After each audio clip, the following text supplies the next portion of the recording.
Hi, everyone. My name is Amanda Milberg. I'm a Principal Solutions Engineer at DoubleWord. And what we do at DoubleWord is provide regulated industries the ability to deploy and run generative AI models in their own environment. So today, what I want to talk to you all about is how to self-host an AI agent. And so we have a lot to talk about in the next 30 minutes, but we will save some time for questions. But I'm going to break up this agenda into two parts. So first, I'm going to talk about how do you self-host. In this track of Gen AI deployments in regulated industries, at first glance, it's a little bit difficult for regulated industries to adopt Gen AI. And so we're going to talk about how they can do that, what it takes to self-host the large language models, what core components that you need in your stack, and obviously how organizations like DoubleWord can help in you implementing self-hosting in your own environment. And then we're going to shift to talking about AI agents. What are they? These buzzwords of Agentic AI, MCP servers. We're also going to talk a little bit about different levels of agencies that agents can have. And then we're going to talk about why self-hosting is more advantageous for agentic use cases. And then finally, we're going to bring these two together by showing a use case demonstration of how we can have a self-hosted LLM and AI agent running in our own four walls. So let's get started. So from what I see in the field and talking to folks, we are really seeing that regulated industries are struggling to adopt AI. But why? Well, at first glance, there's really two options in an organization to access large language models. The first is relinquish all control and rely on an API provider, something like OpenAI, AWS Bedrock, and this is a great option. It's a good first start for experimentation. But what we see in regulated industries is that compliance is still potentially reviewing if these are even approved to be used. And when they're being approved to be used, if they do get approved, it's only for certain use cases. Maybe you can't pass your PII data, specific data that's specific to an organization to those. We also see that there's still a data security and residency concern when using third-party APIs. For global organizations, models may be available, but they may not be available in the region that you need to deploy them. This is also incompatible with on-premise deployment. A lot of folks are still sitting on hardware or GPUs in their own infrastructure that they want to use to be able to inference these AI models. So then we move to the option two. Let's build an in-house inference stack. And this isn't super easy because your downstream users are expecting this enterprise-grade secure inference stack, something that you get with the OpenAI compatible API. And there's a bunch of open source tooling that's available, and we'll talk about it, but it's fragmented, it's not glued together, and then your engineers are spending their time stitching that together to get a full inference stack. And so this has significant development time, a lot of ongoing maintenance, and there's not that many folks out there that are AI engineers or inference optimization experts. So what do we do? Well, if we want to start with the self-hosted stack, because that kind of seems like the only place sometimes we can start in regulated industries, I'll tell you those three core components that you absolutely need to have this foundation. So one, you need some sort of hardware, right? We need access to GPUs. These language models are large. They need to run on a lot of compute. Now, you can either get a GPU from maybe you have an on-premise cluster, or you can rent it through your cloud service provider of choice. So we have hardware, we have a GPU. And then we need something called an inference engine. And this is where I see folks not fully understanding how self-hosting language models differs from self-hosting traditional AI models. And that's because this inference engine looks a little bit different for large language models. One, like I said, these language models are large. They need to run on optimized GPU hardware. And that in and of itself is its own beast. But if we think about these LLMs compared to traditional AI models like a regression model or an XGBoost model, the inputs are different, right? For LLMs, we're sometimes inputting, or oftentimes inputting unstructured text, videos, audios, images. How does that model need to inference to be able to take that in, turn it into something, and then produce something as an output? that output also looks different, right? For LLMs, we have token by token generation versus AI and ML models, we're used to that 0 to 1 binary outcome. So the inference engine looks different. There are, again, open source tools that exist, if you've heard of VLLM, SGLang, Llama CPP, but these, again, need to be customized and configured and require that expertise to get it to run.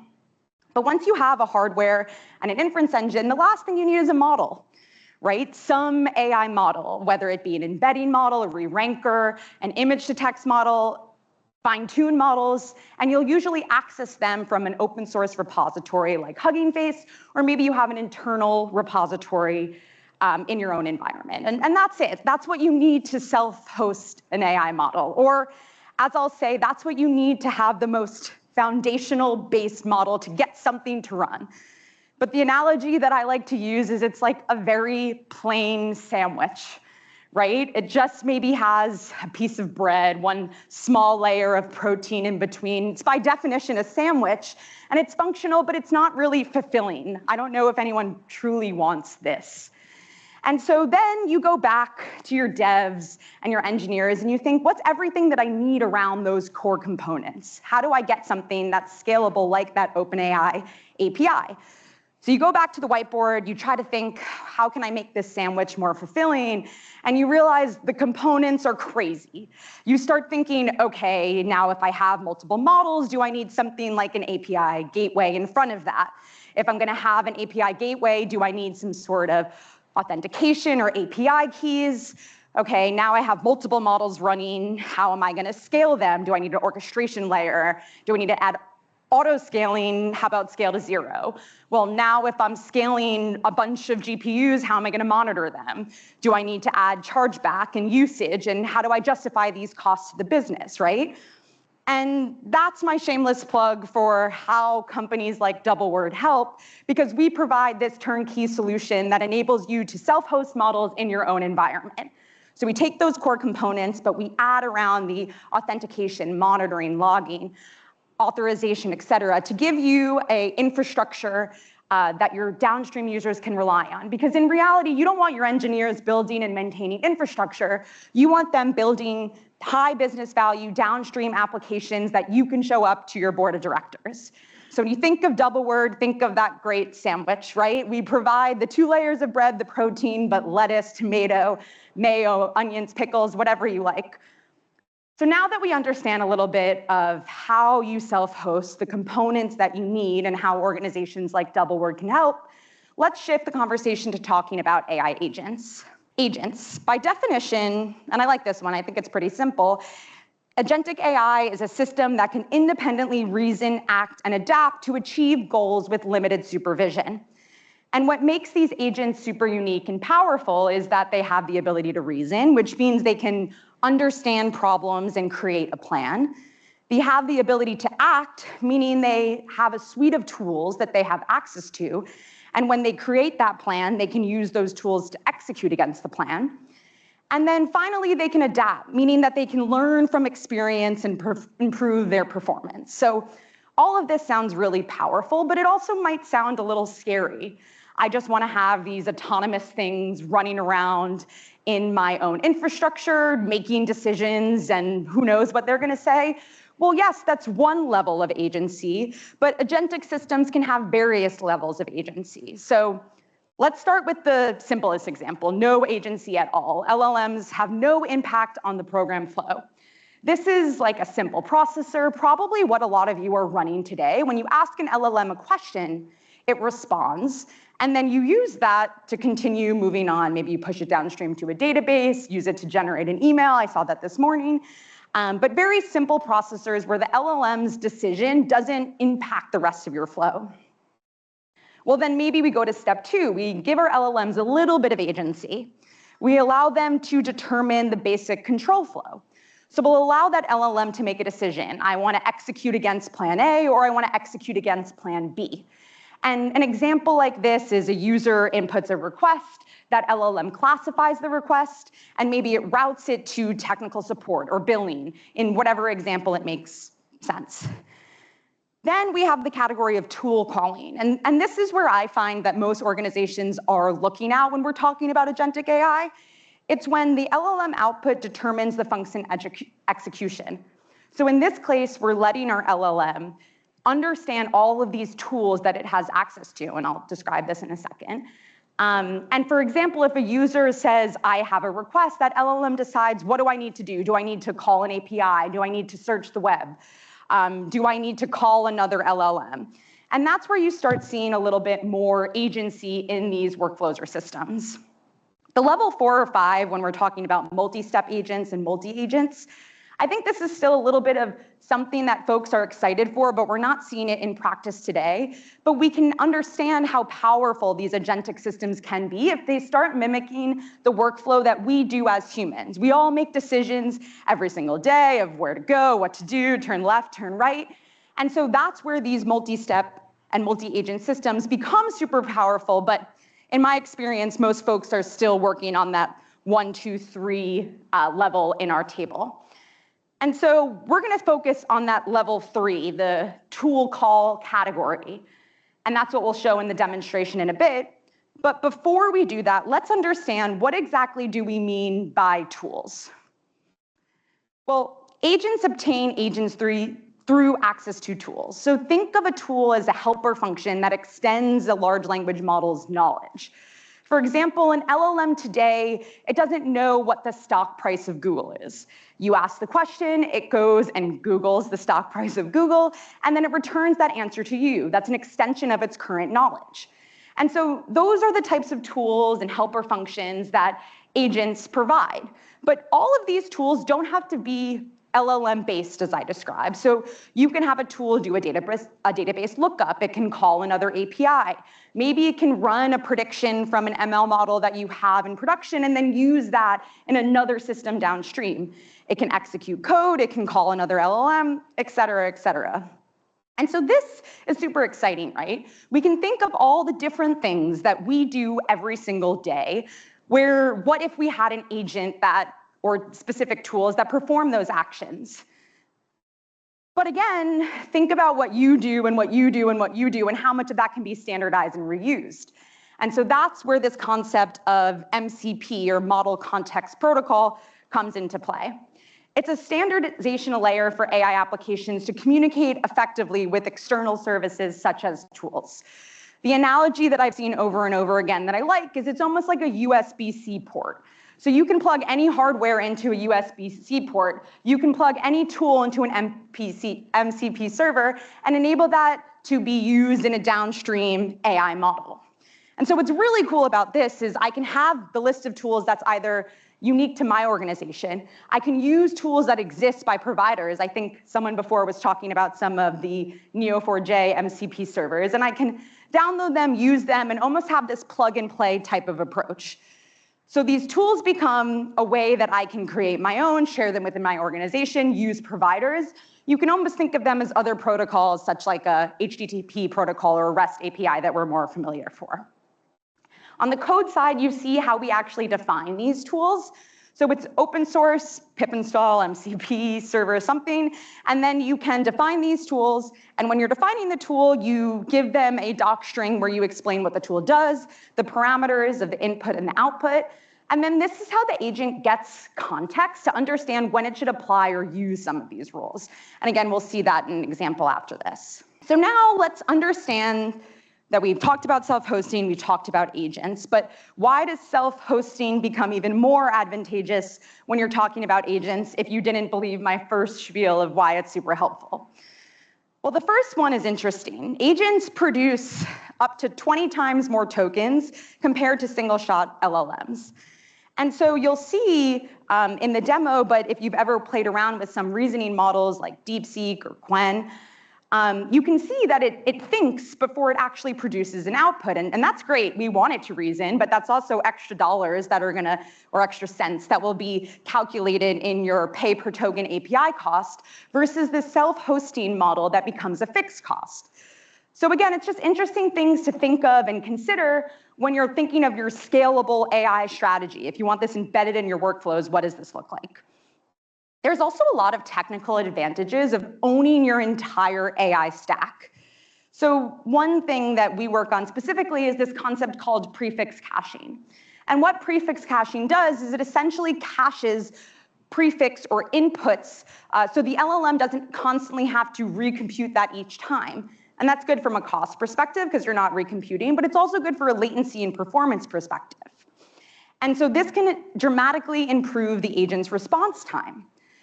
We also are seeing people that are looking towards fine-tuning their own large language models specific for agent tasks. If you're constantly asking this agent to do something over and over again, can I distill a smaller model and have that run instead of using a larger model?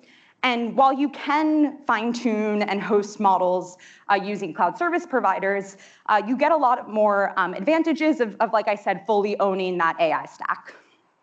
And then the last is this control and compliance thing that I feel like is always the third example on every single slide, because it's so important to keep that sensitive business data and user data entirely within your security perimeter. So self-hosting, you don't have to send anything to third-party APIs, and you can keep everything running in your own environment. So now let's take this and put it into a use case to kind of see all of these concepts come to life.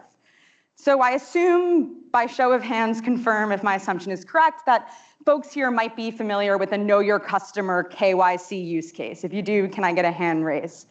Okay, cool. I thought I picked a good one given the folks that we were talking with here. But essentially, from what I know, because I'm no banking expert, is that when you're onboarding a new client or customer, you basically want to check them to understand if they're like a high risk to the bank or not. So you might do things like check documents for identification and make sure that it looks good. You might check into databases like a politically exposed person database to see if they are high risk. You might do an adverse media screening, so you might search the web and see if anything negative is coming up. And then you might have some machine learning model also running that's going to calculate a risk score to tell me, as I'm onboarding this person, if it's high risk to my bank or not. And so we're going to talk through this example and how we can use self-hosted agents to perform this multi-step process. And what this would mean is we have good compliance, faster onboarding decisions, all while maintaining that this agent is running within our own environment. So what does this look like before I show you kind of the visual? Well, I deployed a Qwen 1 billion parameter reasoning model as kind of my top level orchestration model. And then everything that you see in the circles below are different tools that I've created. And these are just some examples of what my agent will have access to, like looking up in that politically exposed person database, doing a risk score calculation. Maybe I have that ID verification check that's using another LLM, a multimodal llama model that I have running in my environment. And the result is all I did was write these small tools in an MCP server, which I'll show you in a second.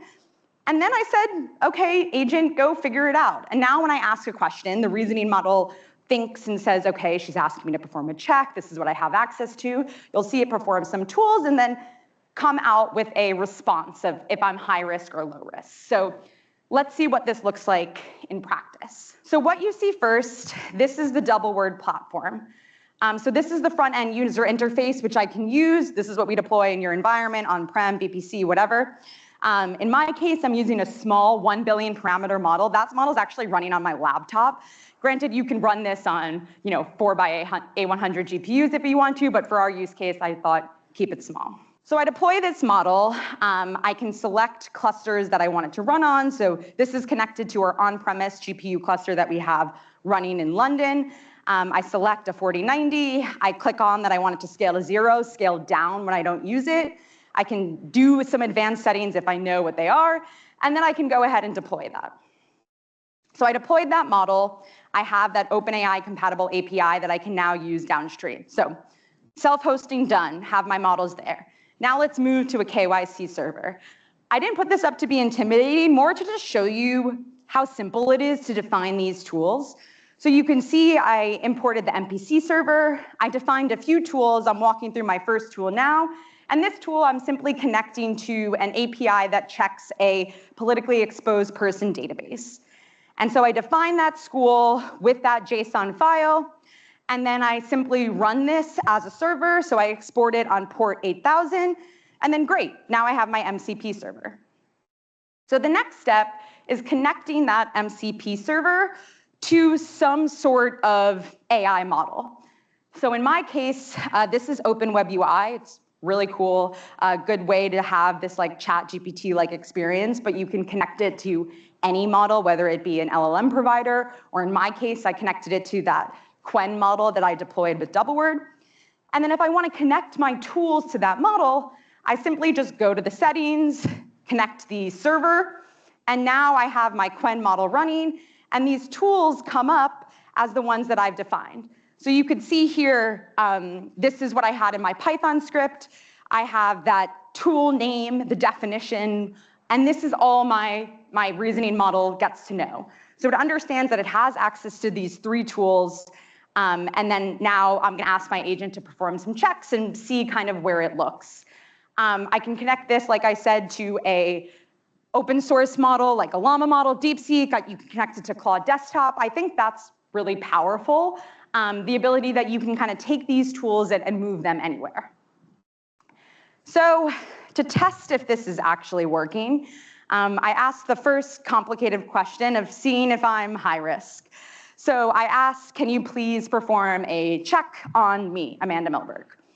And we can see that not only is my Quen model thinking and reasoning itself, but it's first using that tool. So it says, okay, I'm asked it to perform a check. I know that I have this tool at my disposal. Let me go and actually deploy that tool or use that tool. So it does. It calls the API. It says I'm not a politically exposed person. That's correct. 0 hits in the database. But let's try someone else who probably is. So I asked, can you please perform a check on Donald Trump and tell me his risk score? So what's interesting is now it is still thinking, but it's now using 2 tools. It's using the check the political exposed database, and then also calculate the risk score. So the calculate risk score takes that PEP database total hits as an input. So it looks both, and you can kind of see these reasoning tokens as, okay, let's see, they're asking about Donald Trump. I see there's something that does. I should mention this is high. Okay, great. So it returns back and says, yes, Donald Trump is listed as high in the context, and it cites those 2 examples as why it's a high risk. I mean, he's the president. He's the most politically exposed person. So this is kind of just an interesting example of how you can use these agents. And like I said, I didn't tell the agent perform step A and step B and step C. Instead, I just gave this agent access to all of the tools and asked it to make the decisions. If I wanted to have more control, maybe I would use some of those lower level of agencies or combine them into some multi-agent workflow. So that's our little demo. If you want to see it, if you want to run your name through it, we can talk after and talk a little bit more about how that works. So to wrap this up, what do I want you to take away from this presentation? The first is I hope that you learned something about self-hosting AI. I also put some flyers around on the table that give some more information on just why to self-host, all the things to include. But if you have any other questions on self-hosting or how it could be advantageous, come talk to me later. But essentially, self-hosting AI, it enables companies to have full control of their AI infrastructure. And this is crucial for true AI ownership and differentiated AI. How are you going to stand out in 5 to 10 years if we're all using the same base model? Then we spoke a little bit about agentic systems. So we spoke about this evolution from LLMs to simple processors to AIs that can reason, and that dramatically expands capabilities. But we don't have to get to this agent is doing everything by itself yet, because we spoke about the various levels of agency that a systems can have. We also spoke about MCP servers and how they're super cool and helpful. And then we brought it all together how self-hosting and agentic systems can act as a strategic advantage. So we spoke about token-intensive workflows and multi-step nature of agents that make them particularly suited for self-hosting. So that's it for me. I'm happy to answer any questions. And like I said, I'll be around for the rest of the day today, tomorrow, and I would love to chat more to see how self-hosting can help. So thank you. Thank you so much, Amanda, for the fantastic talk. If there is any question in the audience, our mic runner, yes, thank you. Thank you for the nice talk. So how much of the on-prem deployments that you do use open web UI? The reason I ask this question is we have a combination of our cloud instance where we use Azure. We also have on-prem where we use Qwen, Llama using open web UI. So I'm just trying to understand what over and above open web UI is DoubleWord offering over here. Thank you. Yeah, that's a good question. So Open Web UI was just what I chose for this organization. You definitely don't have to use it as the way to surface. I just find that folks, especially if they're deploying on-prem, they want that simple web chat experience that you get with ChatGPT, and I think it's just like a great place to start. And because we have an OpenAI compatible API, we can easily integrate to Open Web UI or other systems that look like that. Where we kind of help, which might look different than maybe what your current stack looks like today, is if you wanted to change that Azure VPC, I think you said, to not use closed source frontier models and use open source models, that UI that I showed you in DoubleWord can sit in front of both of your clusters. So you can choose, okay, I want my Llama model to deploy in my Azure VPC first, and if I hit traffic and I need to burst, I can move into my on-prem cluster and things like that. So the application layer, how folks choose to use these LLMs, whether it be through a chat interface like Open Web UI or build downstream agents, we can help in terms of like advising on what to do that, but really what we do at DoubleWord is provide that infrastructure to host all your models and have them scale up and down. Great. We have time for another quick question, please. Hi, thank you so much. That was very interesting. So, Saeed Ahmadi, CIBC, Personal Business Banking. So on slide 11, you raised something that I'm trying to understand. You said that basically agents can create like 20 times more tokens than the underlying LLM, and you use that as to justify agent host. But couldn't we just limit the maximum tokens used or maximum iterations when we are essentially creating the agents, like to limit the tokens? So you can limit output tokens, but I would have to check. I don't know if you can limit like the reasoning tokens versus what the LLM outputs as like the answer or the response. So for example, when you're using a reasoning model, like when you used Qwen can think for 5 minutes, they can think for 20 minutes, they can decide how long they want to think for and how many tokens that they want to output. And I would have to double check, but I don't know if we as humans have control of that. So if you said I want max output of 100 tokens as an example, you might not ever get a response. You would just get those reasoning think tokens. Now, you can use non-reasoning models that don't do that thinking and just provide an output. And that was kind of what I was saying between the reasoning models and the output token type of models. But in general, what we're seeing of this movement towards reasoning models like a DeepSeek and a Qwen and things like that is, or like an O3 if you use ChatGPT, is people like the reasoning aspects to like double check their work. And then that would lead to more output tokens of your overall string that the LLM produces, the reasoning tokens, and then the LLM response. If you're working with something like the API, usually those reasoning tokens are like wrapped in think, whatever those are called, HTML type things. So you might only see the output as like, this is the answer, but all that stuff that I showed in that thinking tab is what I'm talking about when I talk to the reasoning tokens. Also, don't take that fact from me. That was presented by Jensen at the NVIDIA GTC. So if we don't agree with that, we can take it up with him.